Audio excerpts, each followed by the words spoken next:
Where's the last bargain buying opportunity for Bitcoin? Is this currently the last bargain buying opportunity for Bitcoin? We'll be talking about this bargain buying opportunity in a lot more detail in today's video, looking at 2020 and the different phases to better explain this topic. So subscribe to the channel for more videos like this in the future. Like this video if you enjoy content like this going forward, and let's talk about it. This is Bitcoin's old all-time high resistance area, rejecting price on two separate occasions in April and November 2021. But we're already seeing over the past few months that Bitcoin has been holding here quite nicely, grabbing liquidity via downside wicks, some of them shorter than others, this one being the most tremendous of the liquidity grabbing downside wick here, holding support quite nicely. And we've just been consolidating within this range, and this has considerably slowed down the cycle, but we're still in an accelerated cycle. Instead of 260 days ahead of schedule, we're around 170 days. But this could rapidly change if we get a weekly candle close above this range high resistance, which is essentially a monthly flag. But generally speaking, it's better to focus on Bitcoin's price action as this sideways range, which tends to develop after the halving. And if we just recount all of these phases that we've been covering over the past few months, we've seen the pre-halving danger zone take place, where we tend to top out. And lo and behold, here 73k or so, we did top out in the pre-halving danger zone phase, and we haven't actually even revisited these highs. We're very close at 71k right now, but we've still not revisited those pre-halving danger zone highs. And after the halving, or at least around the halving event, we got a pre-halving retrace, 19% in 2020, as you can see here, and 23%, 24% in 2024. Very similar figures comparing 2020 to this cycle. But of course, after that, we saw the prolonging of that retrace and the post-halving danger zone, where it's a bit different in 2020 because 2016 is where this danger zone really shined. We essentially saw 2016 history repeat itself with additional downside and downside wicking. So those of you who have been tuning into the channel for a while and my tweets, we've been quite good in terms of seeing that cyclicality play in, that 2016 cyclicality play into 2024. But this post-halving danger zone has transpired. We've transitioned into just full-blown post-halving reaccumulation, and we've been consolidating here ever since. And the thing about this post-halving reaccumulation is that it tends to last 150 days or so. This is what 2020 and 2016 are suggesting to us. 150 to 160 days is how long this consolidation should last. So the fact that we are already at the range high resistance here, well, are we at a moment where Bitcoin is going to potentially fake us out and reject back into the lower areas of the range? We see that on the first time of asking whether it's this range or whether it's this range, we tend to reject back into the lower areas of the range.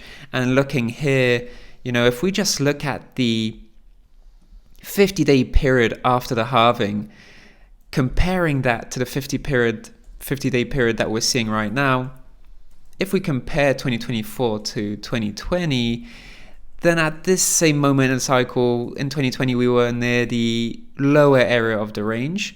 But then in the following week, we actually broke out from this range here to transition into this range. But of course, not without first rejecting at the top of that new range and dropping back into essentially that breakout point, right? So this was the breakout point, and this is where we get that support retest once again. So are we on the cusp of a breakout? History is suggesting that it's too soon for that to happen. And the only confirmation that we really need at this point is a weekly close above right over here. Just like we got weekly candle close confirmation above the range high, weekly close right over here was enough to enable further upside for Bitcoin. But this is quite interesting because 2020 is suggesting to us that even by 2020 standards, we're a little bit ahead of schedule in terms of a breakout. And that breakout wouldn't be into the parabolic phase of the cycle, it would be into another range right over here. So we don't quite know if we're just going to break out into another range. History suggests that it takes 160 days after the halving for Bitcoin to break out into the parabolic phase of the rally. So what I would like to see from history is it to repeat, essentially, because if it repeats, then we won't break out into another reaccumulation range, and instead we'll just break out into the parabolic phase of the rally and enjoy a fantastic phase in the cycle. If we break out too soon, then we may not have the steam necessary and required to really start to gallop into newer and newer all-time highs. So essentially, additional consolidation would be healthy for the cycle, not only from that point of view, but also from the point of view that we are still in an accelerated cycle by 170 days, still a vast improvement by the 260 days of rate of acceleration that we saw when Bitcoin rallied to new all-time highs in mid-March. But nonetheless, reducing this rate of acceleration to 170 days was still quite ahead of schedule in this cycle. So additional consolidation would be great to get us closer to those traditional halving cycles and resynchronizing Bitcoin with those halving cycles. That's what Bitcoin needs to do. So essentially, Bitcoin needs to consolidate for at least 100 days more, ideally even longer than that, because traditional halving cycles, they tend to have a 518 to 546 day period where we see a peak. 518 to 546 days after the halving is where we tend to see a peak. But if you look at 2021, this was 546 days. If you look at, for example, 2017, that was 518 days. So we do see an acceleration or prolonging by 1 month. Could we see further prolonging by an additional month? Generally, in traditional halving cycles, we do see some sort of rate of acceleration. So some rate of acceleration is absolutely normal, but at the moment it's abnormal with 170 days. We need at least 100 days more for the cycle to resynchronize with historical traditional halving cycles. Will we get that? It's not entirely clear, but definitely Bitcoin is going to give price a run for its money. But just to answer the question of this video, where is that bargain buying opportunity? For me, my last entry, and this is really important because if we look at this upside wick, that's a FOMO wick. You don't want to get trapped in that sort of FOMO buying at resistance. Instead, what is ideal from a confirmation standpoint is to wait for that weekly candle close, because here again, that's a FOMO wick.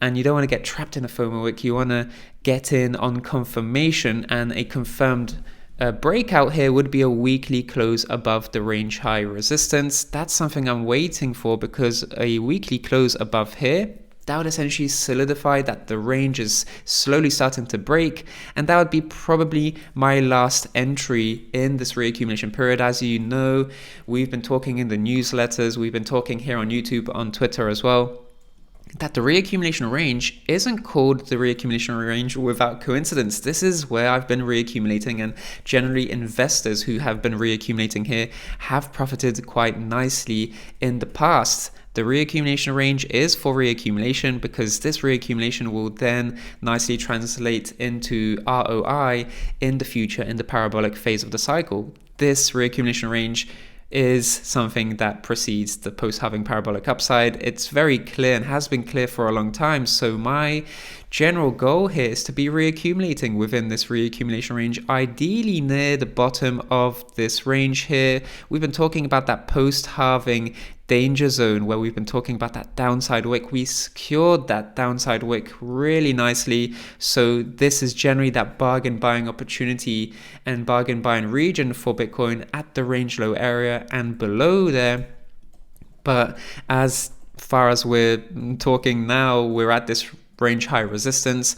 The last entry for me would be weekly close above here, maybe even a retest as support, and then that would proceed further upside. But that's essentially buying on confirmation. What I like to do is dollar cost average in the lower areas of the range. We've had over 2.5 months for that, so pretty much I'm happy with my allocation at this point in the cycle. But because we are still quite early, only 50 days after the halving, there is certainly scope for an additional few weeks of additional consolidation. History is suggesting that we could even consolidate here going into September, and that would be the healthiest for the cycle, but we might not get that. It really depends on how accelerated Bitcoin wants to remain in this cycle. It would be great for resynchronization with traditional halving cycles, but really important to watch out for that weekly close.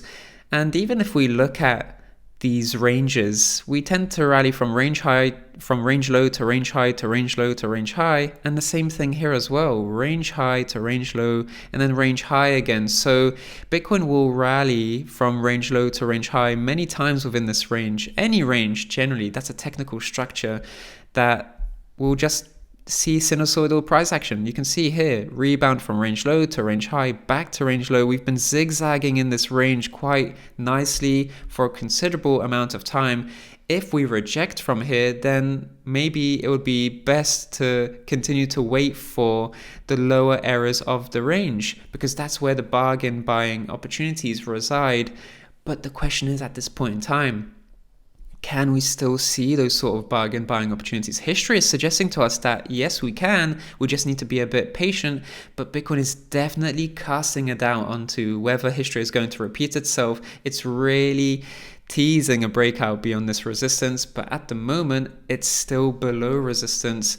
So as long as we don't get that weekly close above here, that breakout will be postponed, and this may just be another situation where we just hover around the highs and then reject from them, going deeper into the reaccumulation range once again for an extended bout of reaccumulation. And at the same time, the closer we get to the lower areas of the range, the better that bargain will be. Thank you so much for watching today. Subscribe to the channel for more videos like this in the future. Like this video if you enjoy content like this going forward. I'm Rekt Capital. Thank you for watching this video, and I'll speak to you in the next one. Speak to you soon.